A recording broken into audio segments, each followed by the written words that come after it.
Lieutenant Colonel Platunov took me to the ruins of what was then a missile silo with a nuclear warhead pointed at the United States. It was dismantled 3 years ago under an arms reduction treaty. Platunov was in the bunker on that day 12 years ago. In this room were dual control panels for the missile, each hooked up to Moscow. What happened next so alarmed the Soviet military leadership that a 4-man commission was sent the next day to investigate, including Colonel Boris Sokolov. During this period, for a short time, signal lights on both the control panels suddenly turned on. The lights showing that missiles were preparing for launching, as could normally only happen if an order was transmitted from Moscow. No one had touched any buttons. No one had entered any codes. And yet, as the UFO hovered over the base, the control panel showed the missiles were preparing to launch. For 15 agonizing seconds, the base lost control of its nuclear weapons.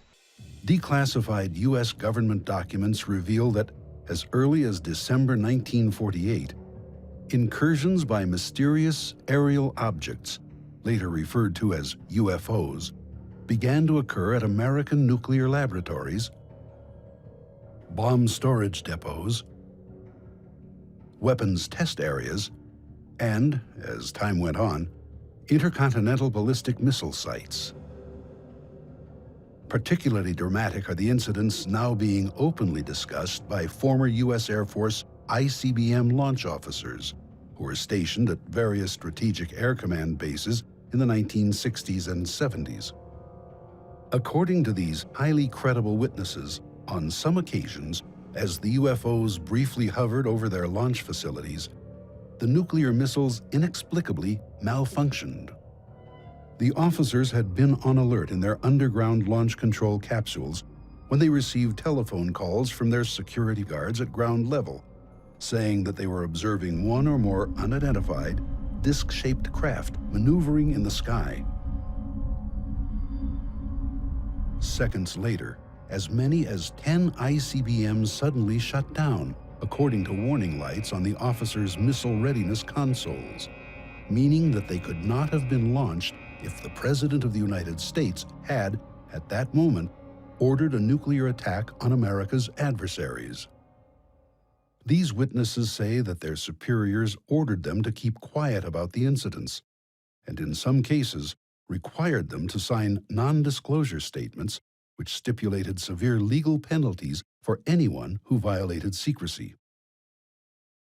As a result of the harsh security measures imposed upon them, many of these Air Force veterans waited decades before discussing the nearly unbelievable and highly disturbing incidents they had observed.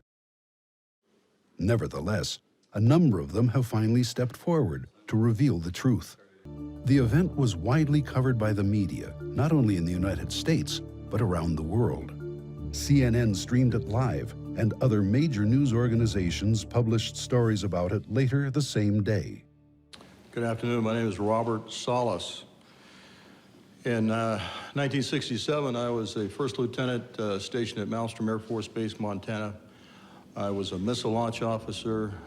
Sometime in the evening hours on March 24th, I received a call from one of my topside guards, the flight security controller, stating that they had been observing strange lights in the sky making odd maneuvers. He called back about 5 minutes later. This time he was screaming into the phone saying they're looking at a red glowing object hovering just above our front gate.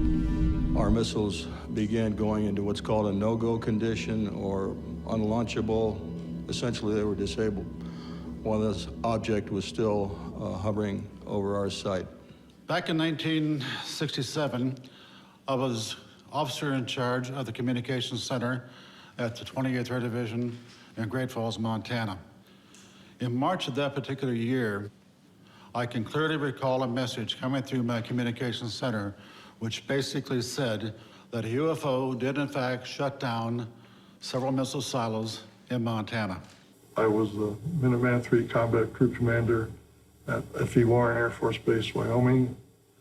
In 1976, my deputy Bill and I were on alert. We contacted our FSC, our flight security controller, and asked him, is there something wrong? And he said right above him was a big white object that was cigar-shaped, 80 to 100 feet above him, 40 to 50 feet long. I said, okay, keep me abreast of what's happening. So we were talking for a while, stayed there for, I don't know, a minute and a half, and it slowly and very silently moved along the access road. When we came up the next morning, the FSC was in his chair in a fetal position, and we talked to him and tried to calm him down. We couldn't calm him down, oddly enough. We were called in by the squadron commander again, and he took whatever notes my deputy made, tore them up. So this didn't happen, it's top secret, and made us sign something. Significantly, dramatic UFO incidents were also occurring at nuclear missile facilities in the former Soviet Union, including cases where the weapons suddenly malfunctioned. Documents obtained in Russia by Western journalists in the 1990s, as well as on-the-record statements by Soviet Army veterans, summarize the unsettling events in great detail. These revelations make clear that both American and Soviet nuclear missiles were subjected to ongoing surveillance and, from time to time, deliberate tampering by whoever was piloting the UFOs during the long, tense confrontation known as the Cold War. Were they a demonstration of the unknown observer's ability to interfere with these weapons at will? If so, would they have openly intervened to try to prevent a nuclear exchange from occurring if hostilities seemed imminent? To state the obvious, the answers to these questions remain elusive, even now. What exactly is going on? Who or what is piloting the amazing aerial craft we call UFOs? And why do they seemingly have an intense interest in monitoring and sometimes disrupting our nuclear weapons systems? A brief review of the evidence may provide a few clues. U.S. government documents released through the Freedom of Information Act confirm that unidentified aerial objects, described as flying discs and flying saucers, began to be sighted around the Los Alamos Atomic Laboratory in New Mexico, the birthplace of nuclear weapons, as early as December 1948. 3 years earlier, on July 16, 1945, the lab had tested the first atomic bomb in the desert near Alamogordo, just weeks before the devastating attacks against Japan. Although shrouded in secrecy for decades, the declassified documents reveal that UFOs appeared with alarming frequency, not only at Los Alamos, but also at its sister laboratory, Sandia, in Albuquerque throughout the 1950s. Other declassified documents discuss ongoing UFO sightings at the Oak Ridge Nuclear Laboratory in Tennessee, the Hanford Plutonium Processing Plant in Washington State, and the Savannah River Complex, another plutonium manufacturing site in South Carolina. At the same time, U.S. Army personnel engaged in field maneuvers at the test site, designed to expose them to atomic battlefield conditions, also reported seeing the UFOs. Meanwhile, other sightings were occurring at the remote Pacific Proving Grounds, where ongoing tests of the far more destructive hydrogen bombs were taking place, as the U.S. tried to outpace the Soviets in the new technology of warfare.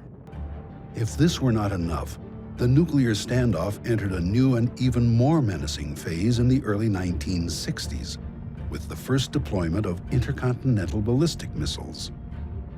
Traveling at more than 15,000 miles per hour, these space-age weapons could deliver their massively destructive warheads to targets on the other side of the globe in less than half an hour. That shockingly brief period was later reduced to less than 10 minutes, once U.S. and Soviet missile-carrying submarines began to be deployed just off each other's coasts. Nuclear Armageddon, if it came to pass, would burst upon the world with sudden savagery against which there would be no possible defense. Perhaps predictably, Declassified documents reveal that UFO sightings at nuclear missile launch facilities began to occur as early as 1962. My crew was on alert at Missile Complex 7. Major Gilbert, my crew commander, and I were manning the launch console. We got a call from the Site 6 crew commander saying that there's something hovering above his site. And he asked us to go topside and see what we could see. So Major Gilbert sent our 3 enlisted men to what we call the CAP, which was the topside of the Launch Control Center. They reported to us that they saw a light above Site 6 that rapidly accelerated and stopped instantly above the area where Site 8 was located and went back and forth. It was instant go, instant stop.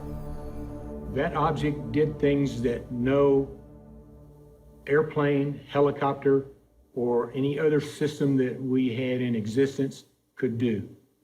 It had to be not of this earth. Air Force security personnel guarding these sensitive sites reported seeing unknown aerial objects, usually described as disc-shaped, maneuvering at low altitude and sometimes even hovering over launch silos and launch control facilities at every ICBM base in the United States. Often, the UFOs were tracked on radar, performing maneuvers vastly beyond the capability of any man-made aircraft. Experienced radar personnel were stunned as the objects flew thousands of miles per hour, made sharp-angled turns, and instantly stopped in midair. The mysterious intruders were frequently chased by Air Force interceptors, which had been scrambled to protect the missiles from possible sabotage. So far as is known, the UFOs always escaped unscathed, usually by vastly increasing their speed and leaving the fighters far behind. Baffled military officials had to deal with these unexplained and alarming incidents on an ongoing basis, while trying their best to keep the facts from leaking out to their fellow Americans, many of whom believed the UFO phenomenon to be a nonsensical subject, having no basis in reality. This skeptical attitude was actively fostered by the government's own policy of ridicule and denial, as implemented by members of Project Blue Book, who routinely dismissed credible, bona fide UFO sightings as the misidentifications of natural phenomena or man-made aircraft. Over time, this practice led to a widespread public backlash against the U.S. government and its weak and sometimes ridiculous explanations for the sightings. Meanwhile, behind the scenes, UFOs began to appear at missile test ranges, often during launches designed to improve the performance and reliability of America's ICBMs and the deadly warheads they carried. Occasionally, those aboard the UFOs did more than watch the tests. While the exact date remains uncertain, sometime in the fall of 1964, an incident occurred at Vandenberg Air Force Base, California, which has come to be the best-known, most astonishing example of deliberate UFO interference with our nuclear weapons systems. Although the case is still classified top secret, a former Air Force officer, Dr. Robert Jacobs, has openly discussed it. At the time, Lieutenant Jacobs, who was assigned to the 1369th Photographic Squadron and held the title Officer in Charge of Photo Instrumentation, was tasked with filming missile launches from a remote mountaintop site on California's Big Sur coastline, using a powerful telescopic camera. The ascending ICBMs would initially fill the camera frame, permitting a detailed view of engine performance, staging, and other aspects of a given launch as they raced out over the Pacific Ocean. Following one such test launch, Lieutenant Jacobs was unexpectedly told to report to the office of Major Florenz Mansman, a photographic analyst assigned to Vandenberg's Office of the Chief Scientist, 1st Strategic Aerospace Division. Upon arriving, he noticed two mysterious men in gray suits, who he later learned were CIA officers. A motion picture projector had been set up, and without explanation, Major Mansman turned it on, telling Jacobs, "Watch this." Jacobs, later a university professor, describes what happened next. On the screen was the film we had shot. The nose cones separate. The chaff flew out in front of it. We saw this as obviously reflections of light rippling like that. And then we saw the dummy warhead flying along. It's going between 6,000 and 8,000 miles an hour at that point, and it's on the fringe of space. And suddenly, into that frame, an object flew in, chasing the chaff, the warhead, and so on, at the same speed. And in polar orbit, it fired a beam of light at the warhead. The beam of light struck that. The object flew up, shot another beam of light at the dummy warhead, went around, shot another beam of light at it, went down, shot a beam of light, and then flew out the same way it had come in, at which time the dummy warhead fell out of the frame. The lights came on, and Major Mansman said to me, "Were you guys screwing around up there?" And I said, "No, sir." And he said, "What was that?" And I said, "It looks like we got a UFO." And he said, "Lieutenant Jacobs, you are never to speak of this again. It never happened." Decades later, Dr. Mansman, by then a researcher at Stanford University, informed Dr. Jacobs that after he had left the room, the two CIA officers quickly confiscated the film of the amazing incident, telling Mansman that it was classified top secret. Mansman also confirmed, in letters to various researchers, that before the film was whisked away, he had conducted an extensive frame-by-frame analysis of it using a magnifier, which revealed the UFO in great detail. He wrote, quote, "The shape was a classic disk. The center seemed to be a raised bubble. The entire lower saucer shape was glowing and seemed to be rotating slowly. At the point of beam release, the object turned like it was required to be in a position to fire from a platform. The assumption was, at that time, extraterrestrial." Responding to the retired major's revelations, Dr. Jacobs wrote, quote, "Those beams of light were a warning, a shot fired across the bow of our nuclear silliness ship." Then, on August 1st, 1965, a dramatic, large-scale UFO incursion took place at F.E. Warren Air Force Base in Wyoming, as this declassified report confirms. Dozens of sightings of disc-shaped craft cavorting at low altitude over Minuteman missile silos, known as launch facilities, were reported by the Air Force security personnel guarding them. Former launch officer Jay Earnshaw has discussed his involvement in one such incident that night. I was in command of Capsule Echo 1 at Warren Air Force Base. Got a call about 3:30 in the morning, somewhere that time, from the flight security controller above, who said that, "Sir, there's some strange objects out there." I says, "What do you mean?" And turns out that he had observed, along with the rest of his response team members, what looked like 5 to 6 oblong lights stacked on top of one another, just outside the gate at Echo 1. They didn't seem to cause any particular damage. They didn't seem to put out any beams of light or anything else like that. They simply were there, stacked up. It was rather a benign incident at the time. The paperwork all disappeared. Over the next 2 years, similar UFO incursions also took place at Minot Air Force Base, North Dakota, and Ellsworth Air Force Base, South Dakota. Although those disturbing incidents were reported in official records at the time and occasionally leaked to the media, many of the details only emerged decades later in the testimony of former missile launch officers. I was on duty at Echo, which is our squadron command post. We had strike teams respond to alarms from the missiles. They were 3 to 5 miles away. And they jumped in their trucks and went roaring out there. and called me back and said, sir, for lack of a better description, there's a flying saucer hovering over that missile, and there's a beam of reddish light going down to it. I assume they were taking data with that beam. It wasn't destructive as far as I know. It had to be a data collection thing. I'm sure they scanned the warhead or something. Although the Air Force could not yet know it, the most dramatic nuclear weapons-related UFO incidents were about to occur. During the pre-departure crew briefing, it was mentioned that some missiles at November flight had gone off alert. We reached the launch control facility. We entered the gate after giving the appropriate password, and the above-ground personnel briefed us on what had happened. And essentially, we were told by site manager that an object had been sighted out the windows with flashing lights, and it was probably about 80 to 100 feet in diameter.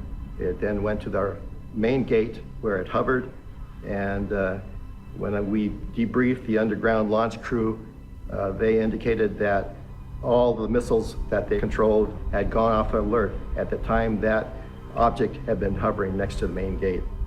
My crew commander, Major Tollerud, told me that he had received a call overnight, evidently while I was on rest break below ground, and saying that we as a crew were never to speak about this again. This was a very serious incident. I mean, something to take our nuclear-tipped missiles off alert. It was something that we had never been prepared for.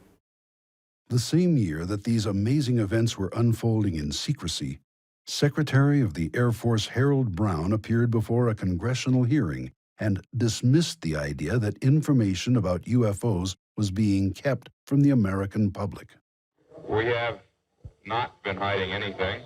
The investigations have been made public. The explanations of those where there is a clear explanation have been made public. The hearing this morning was public for just that reason. Brown's claims have now been discredited, but the strict security measures imposed on military witnesses at the time meant that decades would pass before the public learned the facts about UFO activity at nuclear missile sites. In any case, the next known incident, at Malmstrom Air Force Base, Montana in March 1967, left no doubt that those aboard the UFOs were intent on disrupting the functionality of American ICBMs in their underground silos. On March 16th, at Echo Flight, a missile security guard reported that a large round object had suddenly appeared in the sky and was hovering at low altitude, directly over one of the missile silos. Moments later, the entire group of 10 ICBMs mysteriously malfunctioned. This startling fact has been confirmed by one of the launch officers on alert that day, now retired Colonel Walter Fiegel, who spoke about the incident during a taped telephone conversation with Robert Hastings in 2008. Fiegel said that in response to the missile guard's UFO report, he had sent out 2 security alert teams, one of which confirmed the presence of the object. The strike team that went out, one of the 2, claimed that they saw something over the site. How did they describe that? He just said a large round object. Directly over the LF? Directly over the site. But Fiegel was not the only one to be told that a UFO was in the vicinity during the incident.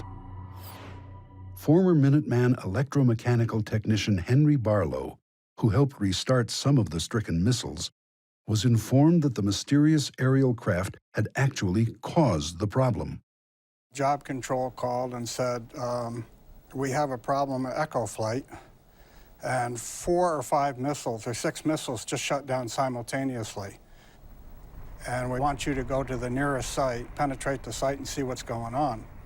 So on our way to the site, they had called and said that the other 4 missiles had shut down, so that all of them were now shut down. At that time, they said UFO activity in the area, and we had heard this on and off for many times when we were out at the missile sites, that Job Control would call and say, you know, we have reports of UFO activity in your area, keep your eyes open. And I think we covered 3 or 4 sites, and they were sending other teams out from the base. We had to go to Echo 1 to stay for the night there and get 8 hours of sleep before we headed back to the base. So when we got in there was hardly room to walk in there because there was so much brass, and we heard that there was a UFO spotted over Echo 2, which is the most northern site in the Echo flight. In 1997, missile engineer Robert Kaminsky, who headed the Boeing Company team tasked with investigating the missile shutdown incident at Echo Flight, wrote to researcher Jim Klotz, saying that no prosaic cause for the failures could be found. Importantly, the retired engineer also said he had been informed that a UFO was responsible for the missile malfunctions. But the excitement was not yet over. A second ICBM shutdown incident occurred 8 days later, on March 24, 1967, at Oscar Flight, according to former Minuteman missile launch officer Captain Robert Salas, who was on alert when it occurred. This was the event discussed by Salas at the September 2010 press conference in Washington, D.C. Salas's testimony has been confirmed by former Minuteman missile targeting officer Captain Robert Jameson, who helped retarget some of the Oscar Flight ICBMs. In March of 1967, I was on alert for dispatch. And that evening, I got a call from Job Control saying a missile going down in Oscar Flight, go out and restart it. So I had called my team together. We went down to the hangar. I was told that a UFO caused all 10 missiles in Oscar Flight to go down. Although this ominous situation undoubtedly concerned those in the know at the Pentagon, the chief of Project Blue Book, Major Hector Quintanilla, nevertheless presented a brave face when he spoke with reporters in response to a public uproar over nationwide UFO sightings. After almost 20 years and after having investigated over 9,000 cases, the Air Force has determined that the UFO phenomenon does not present a threat to the national security of the United States. These same claims were made when the Air Force announced the closure of Blue Book in December 1969, at which time it again emphasized that no evidence existed to indicate that UFOs posed a threat to the country's security. While many Americans may have believed this to be true, in reality, the UFOs continued to monitor our nuclear weapons program. In August 1973, one of the mysterious craft, dubbed a ghost ship, was tracked on radar maneuvering near a dummy nuclear warhead in flight as it raced toward a splashdown in the Pacific Ocean near Kwajalein Atoll. This story cited information from unnamed scientists working for the U.S. Army's ballistic missile program.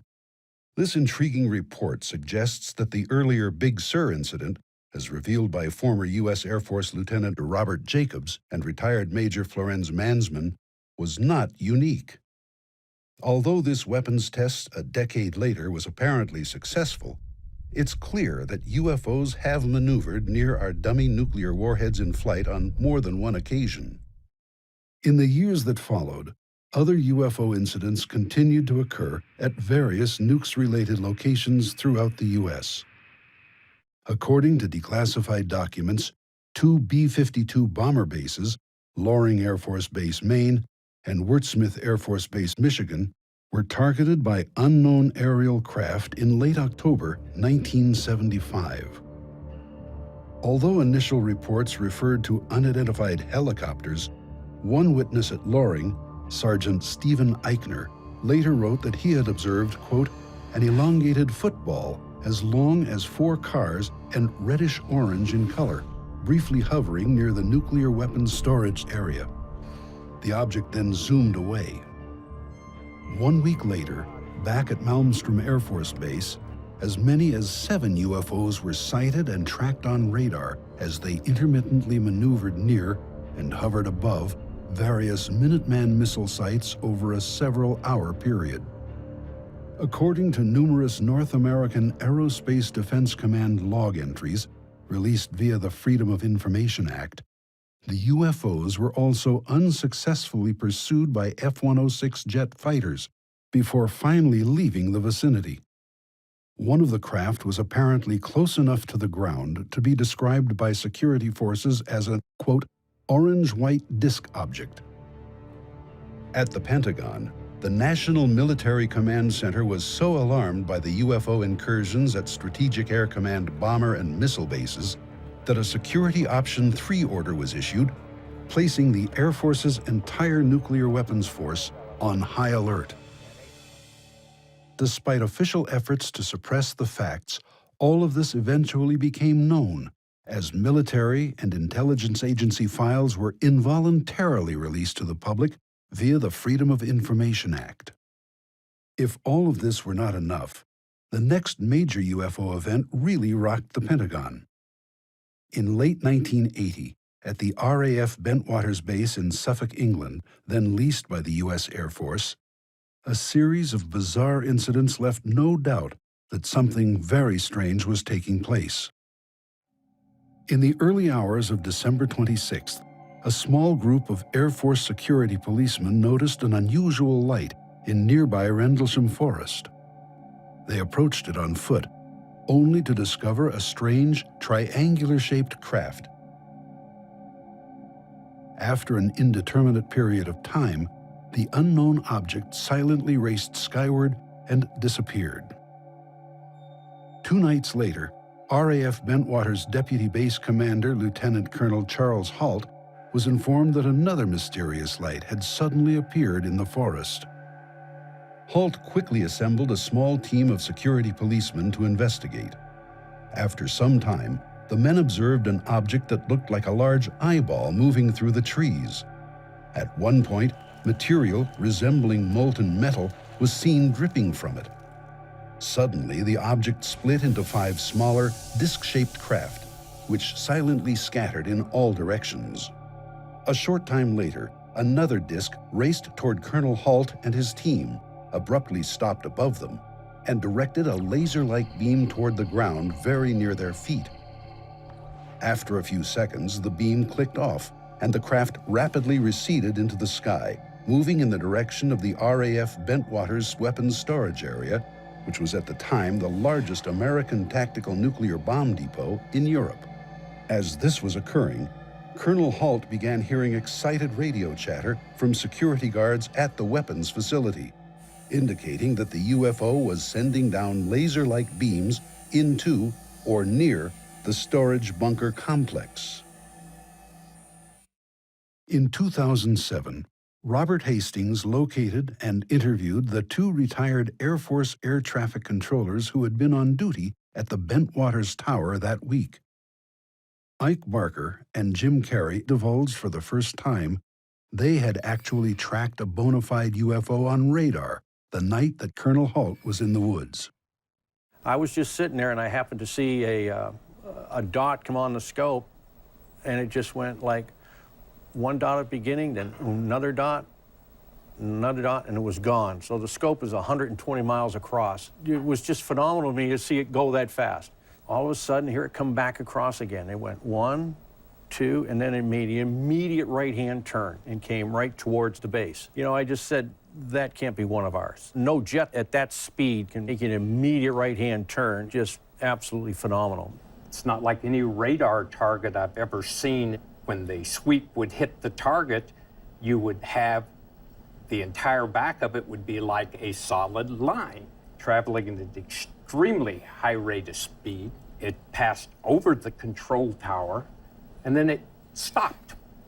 I've never seen anything in my life like the maneuverability that happened with this object. It was an orangish color. Sort of popped into my mind at the time that somebody's flying a basketball out here.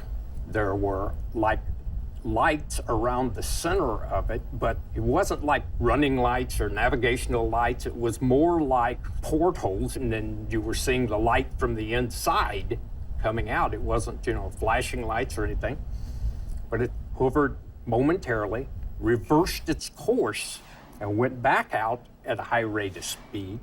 Moreover, given the dramatic incident at the weapons storage area, when one of those UFOs reportedly directed laser-like beams down into the facility, it becomes clear that this case had a nuclear weapons connection.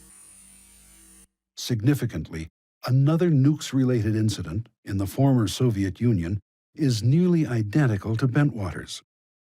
Government documents obtained by Western journalists after the collapse of the Soviet regime confirm numerous cases of UFO activity in that country during the Cold War era, including one at the Kapustin Yar military complex. On the night of July 28, 1989, a disc-shaped object with a dome was observed by dozens of Soviet Army personnel as it briefly hovered over the base's nuclear missile warhead depot. According to one KGB report, as the stunned witnesses watched, the UFO directed laser-like beams onto the roof of a building in which those weapons were kept before silently racing away. Another incident in the Soviet Union 7 years earlier was even more shocking. On October 4th, 1982, a huge flying disc apparently activated several nuclear missiles, which were then preparing to launch. According to the Soviet Ministry of Defense documents secured by American television investigative reporter George Knapp, the UFO appeared over an intermediate-range missile base near the Ukrainian town of Bielokorovish. At one point, down in the underground launch control capsule, several missiles suddenly went into countdown mode. Although no one had input the authorization codes, the missiles were preparing to launch. Then, after 15 terrifying seconds, the anomaly ceased and everything returned to normal operational status. This potentially disastrous incident was nearly identical to one reported to Robert Hastings by former U.S. Air Force launch officer David Sur, who said that a UFO had activated the launch sequence in several of his Minuteman missiles at Minot Air Force Base, North Dakota, one night in 1966. As this object passed over the missile site, we would start getting erratic indications on that missile. The bad thing was we also got a launch indicator. Does that mean that the launch sequence has been triggered? That means that the missile has received a launch signal. In that case, Sur and his commander had to flip an inhibit switch to disrupt the unauthorized countdown. But were those aboard the UFOs actually trying to start a nuclear war? Having investigated these incidents for decades, my opinion is that those who pilot the UFOs are visitors from elsewhere who are engaged in these provocative actions at American and Russian nuclear missile sites to send us a message that we humans are playing with fire, that to engage in nuclear warfare is essentially suicide. Importantly, these dramatic incidents continue to occur long after the end of the Cold War.